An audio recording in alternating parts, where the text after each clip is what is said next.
नमस्कार दोस्तों, आपका स्वागत है आपके अपने YouTube channel Vidhi judicial academy में। मेरा नाम है Vijendra Verma and I am the director founder of the Vidhi judicial academy. We provide coaching for the judicial services exams, and through this video we are trying to reach out to you to provide you full professional exam oriented coaching for the judicial services, and that is free of cost. We are going to provide you the entire foundation course including all the books, including all the details, whether it is required for the prelims or mains or for the guidance for the interview. So let's start class of the day. In the last lecture we have completed up to the section 48 BNSS. Now I am going to deal with section 49 BNSS. This is section 49 BNSS, or you can say section 51 CRPC, search of the arrested person, right? तो basically this is the post arrest procedure. Arrest होने के बाद का procedure हो गया, post arrest procedure बोल सकते हैं इसे आप।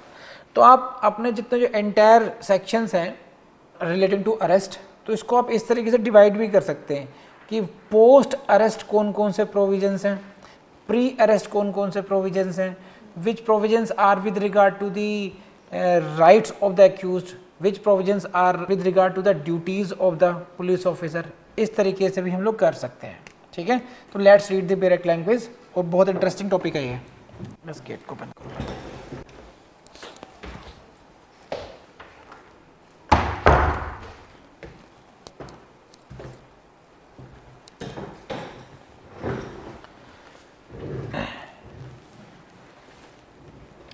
See, first question in your prelims will come from the heading itself.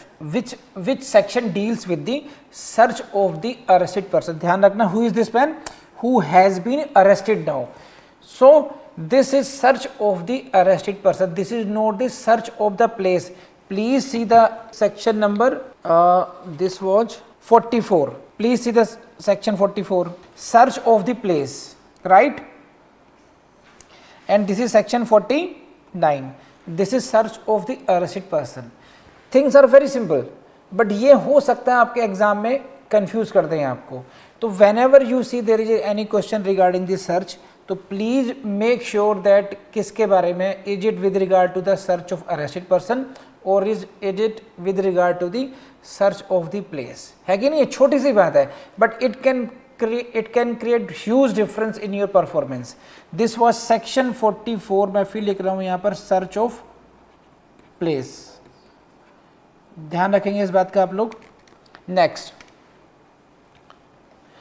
whenever a person is arrested by a police officer under a warrant which does not provide for the taking of bail, इसी को समझते हैं पहले। Under a warrant which does not provide for taking of the bail. तो this is sub clause 1 का first part. Whenever a person is arrested by a police officer under a warrant which does not provide for the taking of bail. यहाँ पे समझने की बात है, when warrants are issued, please go to भगवान आपका भला करे, go to section number 73 BNSS, 73 BNSS, और ये था 71 ऑफ द CRPC। 73 मैं यहीं पर लिख रहा हूँ आपको, 73 BNSS oblique 71 CRPC। Sometimes warrants are issued and within that warrant, मैं पढ़ता हूँ, any court issuing a warrant for the arrest of any person may in its discretion direct by endorsement on warrant that if such person executes a bail bond with sufficient sureties for his attendance before the court at a specified time, blah blah blah, the officer to whom warrant is directed shall take such security, and last line पढ़ लीजिए, shall release such person from the custody। इसको यहीं पर लिख सकते हैं हम bailable warrant. क्या? Bailable warrant. मैंने पढ़ा, आपने पढ़ लिया होगा डायरेक्ट में, मैं इसको समझा देता हूँ कि वारंट में ही कोर्ट की डायरेक्शन हो जाती है कि the person may be released on bail subject to the condition of bail bond and sureties, right. It means आप क्या करेंगे, वारंट में क्या लिखा होगा, you will arrest that person but if he is ready to give you bail bond, if he is ready to provide sureties and ready to appear before the court on given time, he may be released on bail. तो sometimes bell पर आप arrest होते हैं लेकिन आपको bell पर release किया जा सकता है, कस्टडी से रिलीज किया जा सकता है। हाँ जी पूछिए, उसको छोड़ दीजिए अभी आप। वारंट सिर्फ एक बात है, वारंट का process, what is warrant? Warrant is a process issued by the court in which a person, through which a person may be compelled to appear before it by arresting him. That person may be an accused, that person may be a witness as well. Warrant एक court के द्वारा एक process use किया जाता है, court के teeth हैं एक तरीके से। कोर्ट ने पहले रिस्पेक्टेबल तरीके से आपको सम्मन किया, सम्मन भेजेंगे आपको, है ना, कि please kindly appear before the court, that is a very respectable manner, आपको इन्फॉर्म किया जा रहा है। Within that summon there will be mention time, there will mention date and they will mention the exact court number और place की कहाँ पे appear होना है। आपने सम्मन को डिसओवर कर दिया, despite service you are not appearing before the court, तो कोर्ट क्या करेगी? Court will issue what? Warrant. अब ये कंपल्सिव प्रोसेस हो गया। सम्मन में आपको, आप एक एज ए रिस्पेक्टेबल तरीके से बुलाए जा रहे थे, there was a discretion. Discretion ये नहीं था कि आपको आना नहीं है, डिस्क्रेशन तो आपको आना है तब भी था। अब यहाँ पर क्या है कि you will have to, court आप मत आइए, हम आपको बुला लेंगे। अब ये वाला process, police will go, police will arrest and he will, that police person will produce you before the court. ये होता है warrant. Now this warrant may be issued to an accused, this warrant may be issued for anyone, it may be witness or person to produce the document, anything। तो यहाँ पर आप इस warrant case, एक आपने पढ़ा है सम्मन्स केस और वारंट केस, वो अलग चीज है। वो don't get confuse with the warrant case, this is the warrant is a procedure, इसको अलग से आपने समझना है। लेकिन दोनों में क्योंकि वारंट शब्द आ रहा है तो आप वहां पर कंफ्यूज हो सकते हैं। इसमें ये क्वेरी थी ना आपकी है, हाँ, तो मैंने आपको टोटलिटी में समझा दिया इसको। Don't get confuse, warrant case, सम्मन केस वो इंपॉर्टेंट हैं ट्रायल प्रोसीजर के लिए। आप देखेंगे आगे चल करके कि जो वारंट केसेस हैं उनकी ट्रायल का प्रोसीजर अलग है, सम्मन्स केसेस का ट्रायल का प्रोसीजर अलग प्रिस्क्राइब किया हुआ है। वो that is important for that purpose. Warrant here is the process of the court, it can be issued in any case. Suppose कीजिए देयर इज सम्मन्स केस, ऐसे समझिए,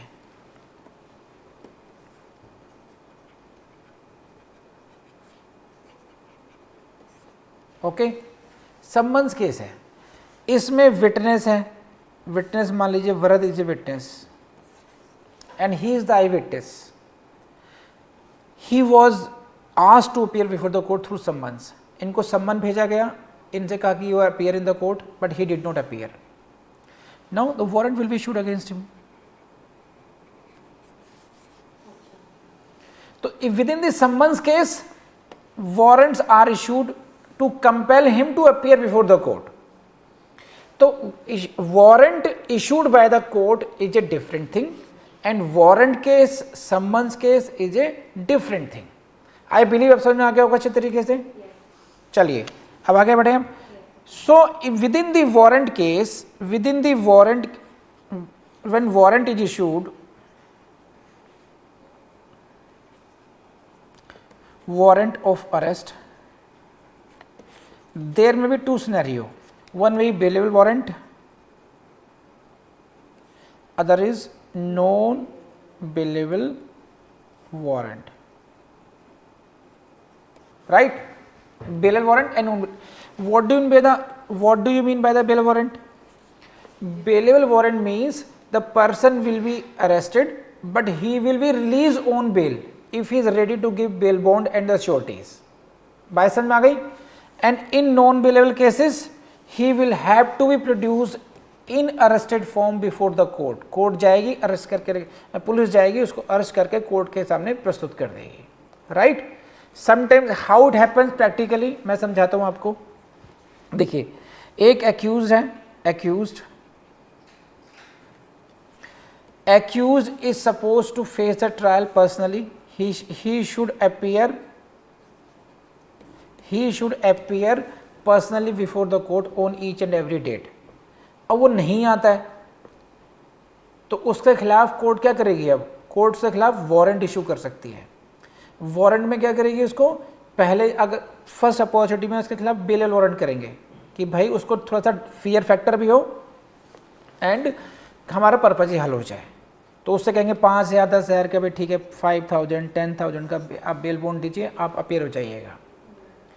फिर भी नहीं आता है, then we will issue, court will issue non bailable warrant कि अब नॉन बेलेबल जहां मिल जाए पकड़ करके सीधा कोर्ट में लेकर आइए उसको। अभी है, आर यू गेटिंग पॉइंट और नॉट? ये तो अब इसी उसमें ये कौन सी सिचुएशन की बात कर रहे हैं, search under a warrant which does not provide for taking of bail, it means it is the case of non bailable warrant. तो पर्सन इज अरेस्टेड, एक एक लाइन को समझा रहा हूं मैं आप लोगों को। A person is arrested under a non bailable warrant, are you getting this point? समझ लें। सेकंड क्या है, और under a warrant which provide for taking of bail but the person arrested can not furnish bail. ये second situation है। Warrant कैसा है, the warrant is bailable but the person is not in a position, the person arrested is not in a position to give to provide the bail bonds. So in both cases you can say the person is not released on bail, he is in custody, the person arrested but not released on bail. Are you getting point? बात समझ में आ गई आपको? एक व्यक्ति को arrest किया गया है और वो कस्टडी में ही है और उसको बेल पर नहीं छोड़ा जा रहा है। तो इस for the application of this section 49 it is required that the person should not be release on bail, either it is a non bailable warrant or if it is a bailable warrant, even in that case he is not release on bail because of the failure by the person arrested to furnish the bail. बात समझ में आ गई? तो ये एक situation हो गई है। सेकंड सिचुएशन क्या है, if the person is arrested without a warrant or by private person under a warrant and can not legally be admitted to bail or is unable to furnish bail. Again ये situation कैसी है, even if he is arrested without warrant, the most important line is what, he cannot legally be admitted to bail or he is unable to furnish bail. So in both cases we are reading what, clause 1, clause का first part and in second part. In both cases you will see what is common, the accused remains in custody after arrest, he is not released on bail. So what will be the procedure? Then the officer making the arrest or when the arrest is made by a private person, the police officer to whom he makes over the person arrested may search such person. बस may search such person कौन करेगा, officer making the arrest और the police officer. बस यहाँ पे ध्यान रखिएगा। तो who may search the person, who may search such person, उस व्यक्ति का सर्च तलाशी ली जा सकती है। किसके द्वारा ली जाएगी? सपोज कीजिए, तो पुलिस ऑफिसर ऑब्वियस है, बस सपोज कीजिए if he is arrested by a private person, तो will that private person will search? No, ये ध्यान रखना। The search is made only by the police officer. It is never made by the person who is the private person arresting the person, arresting that. तो यहाँ पे इसको दोबारा पढ़ते हैं, देखिए लाइन को ढंग से पढ़िए। When the arrest is made by a private person, अगर प्राइवेट पर्सन के द्वारा अरेस्ट की जाती है, then कौन सा police officer? The police officer to whom he makes over the arrested person. तो सपोज कीजिए P is the private person, उसने A व्यक्ति को अरेस्ट किया और A के बाद में पुलिस ऑफिसर PO को उसने हैंड ओवर कर दिया। तो ये police officer will make the search note this private person. बात समझ में आ गई? सही है। तो अभी तक हमने यहाँ पे कौन कौन से पॉइंट समझे यहाँ पर? This is section 49, this is section 49 BNSS, it is equivalent to section 51 CRPC. It talks about the search of the arrested person and in what conditions search is permitted here, that it is permitted when the person remains in custody and he is not released on bail. That search may be on the on warrant, or it may be, sorry, that arrest may be on warrant or without warrant. बात समझ में आ गई? कर लेंगे आप। Next point हम लोगों ने सीखा कि search is always carried out by the police officer और the not by the private person, ये कर लिया। And then what will be the follow procedure? This is this, and place in custody all articles other than necessary wearing apparels found upon him. जो भी उसके पास से निकलता है, जो भी उसके पास से मिलता है, that should be placed in the safe custody. इससे कहते हैं, क्या बोलते हैं, माल खाना। वो एक जब आप जाएंगे खासकर दिल्ली में आपको एक टर्म मिलेगी यूज़ करने को, माल खाना। माल खाना is a place in the police station जहाँ पर इस तरीके के सामान को उसमें रखा जाता है। तो इस प्रॉपर्टी को सपोज कीजिए रत्ना मैडम की अरेस्ट हुई, रत्ना मैडम की अरेस्ट हुई। अब इनके पास से क्या क्या जो सामान निकलेगा इनके पास से, मान लीजिए इनके पास घड़ी थी, इनके पास नेकलेस था, इनके पास रिंग्स थी, इनकी जेब से कुछ सामान निकला, कुछ ऑर्नामेंट्स निकले, है ना, उन सबको सीजर मीमो के द्वारा, क्या सीजर मीमो बनाएंगे और उसको सीजर रिकॉर्ड बन गया, डॉक्यूमेंटेशन हो गया, और उसको फिर उसको मोहर करेंगे, उसको पुलंदा बनाएंगे, उसका मतलब पुलंदा बना के उसको लगाएंगे सील, और फिर उस पुलंदे को सेफ कस्टडी में रख दिया जाएगा। ऐसा करते हैं, ऐसा किया जाता है। जब इनको बेल पर रिलीज़ किया जाएगा तो उन प्रॉपर्टी को फिर रिलीज़ कराने की ये एप्लीकेशन लगाएंगी, उसे कहते हैं सुपरदारीनामा। ओके, फिर वो कोर्ट के ऑर्डर से इनको प्रॉपर्टी दे दी जाएगी। अगर वो प्रॉपर्टी स्टोलन प्रॉपर्टी थी तो इनको नहीं मिलेगी, लेकिन इनके जो पर्सनल ऑर्नामेंट्स हैं, पर्सनल चीज़ें हैं, वो इनको मिल जाएंगी। इसलिए इन्होंने यहाँ पर ध्यान रखना, ये टर्म यूज की गई है कि other than necessary wearing apparel, जो पहने हुए कपड़े हैं उनको छोड़ करके बाकी सब कुछ सामान लेकर के सेफ कस्टडी में रख दिया जाएगा। And where any article is seized from the arrested person, a receipt shall be given to such person। Receipt कौन सी? Showing the articles taken in possession by the police officer। Police के officer के द्वारा जो सामान उनसे ले लिया गया है उसकी रिसिप्ट दी जाएगी। ये मैंडेटरी, ये ऑब्लिगेटरी है। This is obligatory on the police officer to provide the receipt in this regard. तो I believe this is sufficient explanation for this search of the arrested person. कर लेंगे। नेक्स्ट, ये investigation का part है। It में provide some evidence to the police, यहाँ से कि उसके तो यहाँ पर देखिए जनरली क्या है कि यहाँ पर लिखा नहीं गया कि भाई whether it should be in the presence of the some witnesses, but it is expected from the police that he should call some independent witnesses, otherwise it becomes very difficult. मान लीजिए किसी के पास से आपने कहा कि साहब इसके पास ड्रग्स मिली हैं, ओके, तो पुलिस तो प्लांट भी कर सकती है। तो there is directions for the court that हालांकि कोई भी आदमी क्यों बनेगा विटनेस आकर के। तो जनरली क्या होता है, पुलिस वाले क्या करते हैं कि on the information of the secret informer की सूचना पर, we reached at the spot, हम मौका पर पहुंच गए, and at the instance of the secret informer, उसके इशारे करने पर, we found a person in black T shirt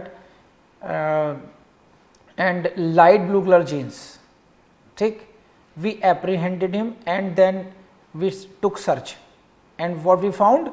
We found these articles from this, है ना, banned articles and drugs articles were found there, and that at that time, अब उसी point पर वो दिखाते हैं कि हमने उस समय इंडिपेंडेंट जो पासर्स बाय थे उनको कहा, चलते राहगीरों को पूछा, अब वो अगर वो अब सुनो, अब वो अगर हेल्प नहीं करते हैं तो उनका भी ऑफेंस बनता है उनके, तो फिर लिखते हैं जो सभी अपनी जायज़ मजबूरी बचा करके चले गए, समझे, तो खुद का प्रोसीजर रिक्वायरमेंट पूरी कर दी, जो पासर्स बाई थे उनकी प्रेजेंस दिखा दी, उनको भेज भी दिया, और एक हमारा एक डॉक्यूमेंटेशन फाइल हमारी प्रॉपर हो गई। वो ये ऐसा होता है उसमें। वो अब कर लेंगे। अब तो मैंने थोड़ा सा स्टोरी डेवलप कर दी आपको कि शायद ध्यान रहे आपको इस बारे में। Now come to next clause 2 पर आ जाइए। Whenever it is necessary to cause a female to be search, female की सर्च के लिए क्या होगा, the search shall be made by another female with strict regard to decency, even if it is by a female it should be with regard to the with strict regard to the decency. Please highlight कर लीजिए, write down P4 prelims. मेरे ख्याल से इतना sufficient है, इससे ज़्यादा करने की ज़रूरत आपको नहीं है। This was the search of the arrested person. Prelims के लिए इंपॉर्टेंट है, मेंस के लिए भी इंपॉर्टेंट है। Discuss the procedures, discuss the post arrest procedures, इस तरीके से। तो आपको मेंस के पॉइंट ऑफ व्यू से अरेस्ट वाले टॉपिक को अच्छी तरीके से रेडी कर लेना है। इसमें आपको अक्सर ऐसा लगता होगा लोग फेल क्यों होते हैं इतना, फिर तो देखिए वो जो फेल होते हैं उनसे जाके पूछो कि पढ़ने का तरीका क्या है। अगर आपने पढ़ने का वो तरीका अडॉप्ट किया जो इन वीडियोस में समझाया गया है, 101% आप ऑफिसर हो गए और मिनिमम टाइम में हो गए आप लोग। बस आपको कहीं और कोचिंग करने की जरूरत नहीं है, बिलीव मी। ना विधि जुडिशियल एकेडमी में भी नोट्स आपको एडमिशन लेने की जरूरत नहीं है। आप इन वीडियो से जज बन सकते हैं, इस बात को ध्यान रखिएगा। Just keep learning. एंड अगर हो सकता हो, बहुत दिक्कत नहीं हो, तो प्लीज लाइक भी कर दीजिए, कमेंट भी कर दीजिए और इन वीडियोस को शेयर भी कर दीजिए। हो सकता है आपके हाथ से किसका भला हो जाए, है कि नहीं है। Okay, bye bye and see you in the next video. Thank you.